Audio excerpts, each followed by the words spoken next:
October 1st, 1993, Las Vegas, Nevada. At around 9 a.m. in the morning, an armored truck filled with more than $3 million worth of cash rolls down the Las Vegas Strip to replenish various ATMs, making rounds to different casinos, preparing them for the busy weekend. The day started like any other day. However, as the truck makes its round to the famous Circus Circus Hotel and Casino, and the two cash loaders, Scott Stewart and Steve Marshall, hop off the truck to replenish the ATMs inside the casino, the driver of the truck rolls out of the parking without picking up her partners and vanishes with more than $3 million in hard cash. This young driver worked as a nurse before applying for a driver's job at Loomis. However, when her life was hit with weird circumstances and when she fell in love with a man, it forced her to pull off the perfect heist in the history of Las Vegas and vanish, never to be found again.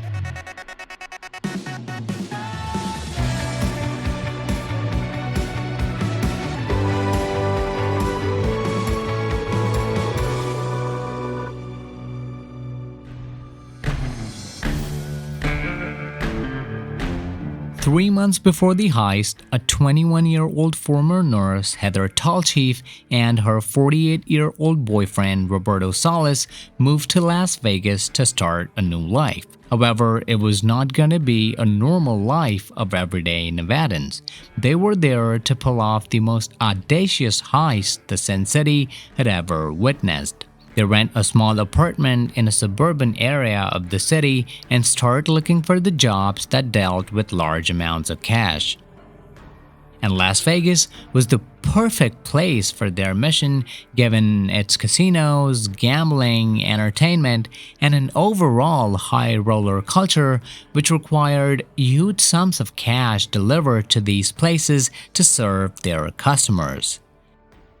After almost 3 weeks of search, Heather finally applies for a driver's job at Loomis Armored, Inc. Loomis was one of the most famous cash handling and secure transportation companies, supplying millions of dollars in hard cash on a daily basis to various hotels and casinos. And Heather finally got the opportunity to work at Loomis once her application was approved. However, at the time, she was not authorized to drive the trucks by herself, but was required to assist the unit in their day-to-day operations. And Heather accepted whatever profile was assigned to her. She was a young, energetic girl who wanted to do something big in her life. However, Heather never imagined she would end up working in a cash handling company in an oasis in the desert. She just wanted to pull herself and Roberto up from the lower rungs of life, and to be able to get her hands on a huge stack of cash quickly was the only way for her to change her life, given her turbulent history long before even meeting Roberto. You see, Heather Tallchief came from a very dysfunctional family living in Buffalo, New York. Her parents divorced when she was only a child, and up until the age of 16 years, she lived with her father but never received any love from her stepmother or her father, who was nothing more than a functional alcoholic and never paid any special attention towards Heather, who was a constant victim of an ongoing resentment. In the year 1988, she decided to move to San Francisco to live with her mother and to start a new life. Heather always wanted to pursue her career in medicine, therefore she attended City College and finally obtained her nursing certificate in 1991 and started working as a nursing assistant at AIDS Hospice. Later, she applied for a full-time nursing job and started working at the California Pacific Medical Center. Heather was a very kind-hearted person who had a lot of empathy for her patients and took very good care of them. However, during the time, she did not even imagine that just 2 years later, Heather Tallchief was about to become the most wanted nurse in the world. After working for 2 years as a nurse at the medical center, something changed. Heather's performance started declining dramatically, and she started showing signs of confusion, lack of motivation, and an overall sense of aimlessness. And the reason for such a drastic change in her behavior was the result of substance abuse and alcohol that she resorted to as a coping mechanism due to the tremendous pressure she had to go through at her nursing job. Heather, who was once the most beloved and caring person in the staff, suddenly seemed to have lost interest in everything. Therefore, for the well-being of the patients and their care, the medical center finally decided to fire Heather from the job. After losing her job and with the lack of purpose in life, Heather Tallchief started visiting local bars and nightclubs so that she could escape her miserable reality for a while and have a good time while she could. This became an almost everyday thing for Heather until one night while she was sitting at a San Francisco nightclub, a man in his late 40s saw her standing at the bar table, approached her, and offered to buy her a drink. As Heather saw this older man, she instantly fell for him. Even though this man was almost 27 years older than Heather, she couldn't resist his way of talking and the aura he carried with him. Heather Tallchief and Roberto Salas instantly became lovebirds, which was the best ever feeling Heather could have ever received from a man who not only loved her, but also carried the maturity and stability she was looking for. Within a few days, Heather left her mother's house and decided to move in with Roberto Salas. But at the time, innocent Heather had no idea what she was getting into. Roberto Salas was no ordinary man. He was a convicted felon who should have never met Heather in the first place because he was sentenced to life in prison in 1969. So the question was, how did Roberto got out of the prison serving for life and having good times at nightclubs? And the answer was that he charmed his way out of the prison using the power of art and literature. You see, in 1969, Roberto Salas and his accomplices went to a Woolworth store in San Francisco and held up a Loomis car guard to rob him.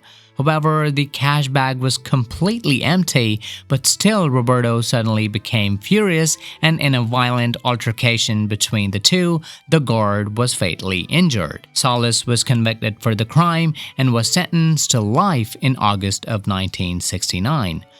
However, Roberto was a very intelligent and an articulate individual. While serving his term in prison, he dedicated most of his time to literature and poetry. In the course of almost 17 years, Salas authored 5 books under the name Pancho Aguila. And during this time, he became a well-renowned and a respected poet in the art and literature community.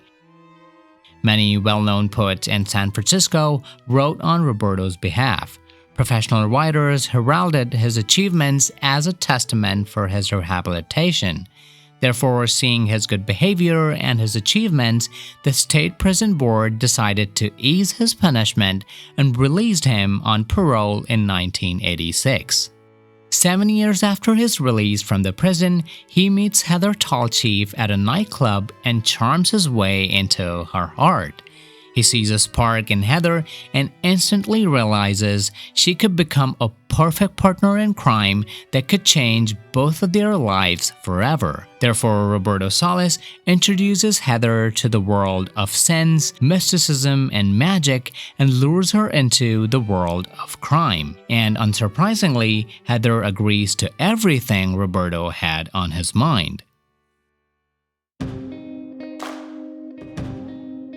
After only a few weeks of getting into a relationship, in July of 1993, both Heather and Roberto moved to Las Vegas. He asks Heather to start applying for a driver's job at multiple cash transportation businesses so that they can take their mission to the next level. Meanwhile, under a fake ID, Roberto rents an empty warehouse at a commercial rental site and starts his new business of retrofitting armored cars under the name of Steel Reinforcement Services. Heather Tallchief, in her interview at the Loomis Armored office, lies about her previous job that she worked as a guard for the Las Vegas art collector Julius Suave, which was just one of made-up aliases of Roberto Salas. Heather's application comes through and she starts working as an assistant with one of the many armored truck units supplying cash all over Las Vegas. Seeing her dedication at the work, her employers promote her quickly to drive the trucks herself with cash supplies to casino ATMs. And this is exactly what Heather was waiting for. Because ATM cash supplies was one of those jobs that not only gave Heather direct access to large sums of cash, but also to the fact that these bills generally lacked die packs and did not have GPS tracking as a standard procedure during the time. After working for Loomis for almost 3 months, taking notes of supply shifts, escape routes, and the overall level of security, it was finally time to put the plan into action.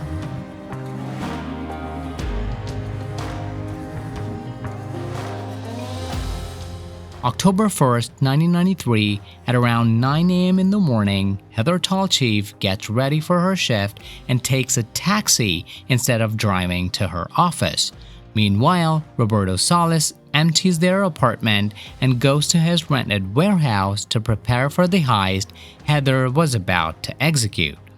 At Loomis' dispatch office, Heather and her two partners, Scott Stewart and Steve Marshall, load up more than $3 million in $20 and $100 bills to refill the ATMs at various casinos on the Las Vegas Strip. At around 8:45 a.m., they receive a clearance from the dispatcher, and Heather exits the Loomis cash depot and heads towards the Las Vegas Strip casinos, one at a time. As they approach towards the north end of the strip on Las Vegas Boulevard, Heather finally makes up her mind to steal the truck as and when she finds the right window of opportunity. Scott Stewart, sitting in the back of the van, checks the roster sheet and instructs Heather to pull over on the side of Circus Circus Hotel and Casino on Circus Circus Drive. As both Steve and Scott hop off the truck to refill the ATMs inside the casino, they instruct Heather to drive to the side entrance of the casino near Slots of Fun building. Heather turns around and parks the armored van at the front parking lot as instructed. As Scott and Steve start servicing the ATMs inside the casino, Heather takes a final inspection looking for the level of traffic and police cars in the vicinity and finally hits the gas and pulls out of the casino and vanishes with more than $3 million, leaving her partners behind. As Steve and Scott come out of the casino expecting Heather at their instructed location, they find that the place is occupied by a taxi and she's nowhere to be found. They radio her on the comms and ask her to come pick him up, but receive no response from the other end. At first, they assume she has either gotten lost, stuck in traffic, or probably been in an accident. Scott even jokingly suggests that she might have taken the van with all that cash. After being stranded at the casino for almost half an hour, they call the office and ask them to send over a pickup van. The Loomis office also calls the Las Vegas police and the FBI to look for Heather in the area, but fail to find her anywhere. After a while, Heather Tallchief with the stolen armored truck arrive at Roberto's warehouse, park inside the building, and pull the garage door down. Roberto intentionally opened a fake business of retrofitting armored vehicles so that when an actual armored truck arrives, the neighbors would not suspect anything out of the ordinary. Inside the warehouse, both quickly starts unloading the cash and pack them in small cardboard boxes, load them in other inconspicuous vehicles, and ship all the money to Miami, Florida. Then Heather and Roberto put on some makeup and a wig to look like a patient and a doctor. Heather gets herself into a wheelchair while Roberto calls a taxi. They quickly hop into the taxi and ask the taxi driver to drive quickly to a private airstrip near McCarran International Airport, stating it's a medical emergency. Roberto had already booked a chartered plane for October 1st, days ahead of the heist, to ensure no hiccups during their escape. As they arrive at the airstrip, they quickly get off the taxi, generously tipping the driver, and hop onto the plane. The pilot quickly starts up the engines, and the aircraft in no time takes off directly to Denver, Colorado. They spent a few days in Denver and again fly to their final stop in the United States in Miami, Florida. From there, they hire another private plane and fly out of the country, never to be found again. Back in Las Vegas, the FBI opens a full-blown investigation regarding the armored truck heist. However, they soon realize that Heather Tallchief had already left Las Vegas, probably on the same day she took off with all that money. Based on the address provided by Heather on her job application form, the FBI is able to track down her temporary residence and raid the house. There, they find nothing more than empty closets and a few furniture. However, after a while, the forensics team do find a different set of fingerprints along with Heather's on the furniture.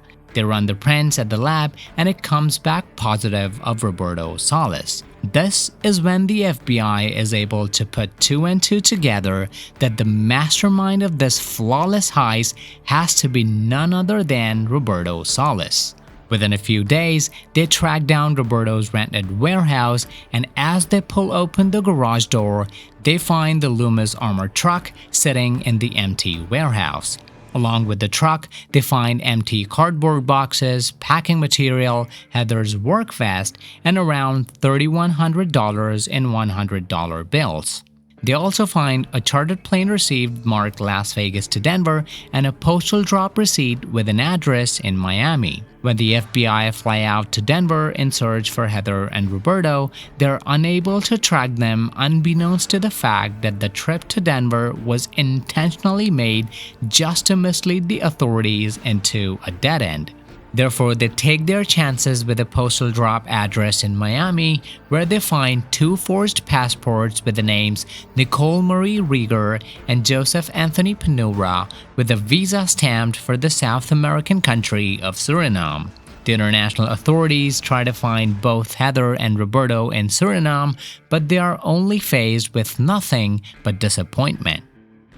At this point, Heather Tallchief had become the most wanted woman in America and around the world.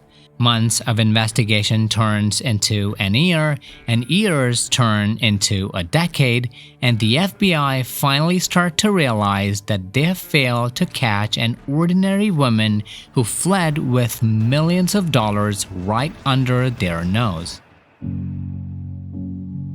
You see, after tricking the FBI with dead-end trails, Heather and Roberto actually fled to Amsterdam and started living a normal life with new names, new identities, and of course, millions of dollars.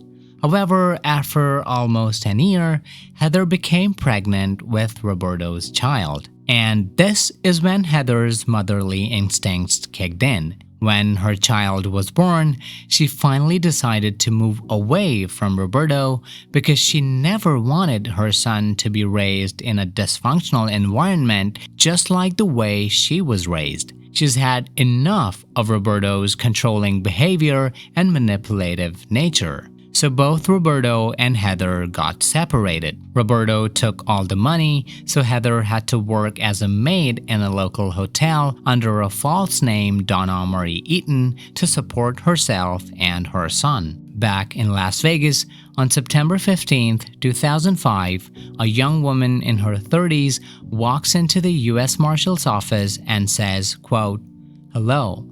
My name is Heather Catherine Tallchief, and 12 years ago, I was the one who stole millions of dollars from Loomis Armored truck along with Roberto Ignacio Salas, and I'm here to surrender for the crimes I've committed." When asked Why was she turning herself in when she already had escaped with a perfect heist, and honestly, the FBI had already given up on her? To this, she replied, quote, "I'm doing this for my son. I feel that by turning myself in and surrendering, I can give him a better life, the one that he deserves. You get very tired of running. This is not a life, because I've been assuming something else that's not my life. If you're living in a prison mentally, then what is a box, a room, restricted privileges? It's nothing compared to what I've already been through. I truly feel like I'm setting myself free." End quote. 2 months after Heather turned herself in, she pled guilty to bank embezzlement and credit union fraud and was sentenced to 5 years and 3 months in federal prison. After her release in 2010, Heather stayed in Las Vegas.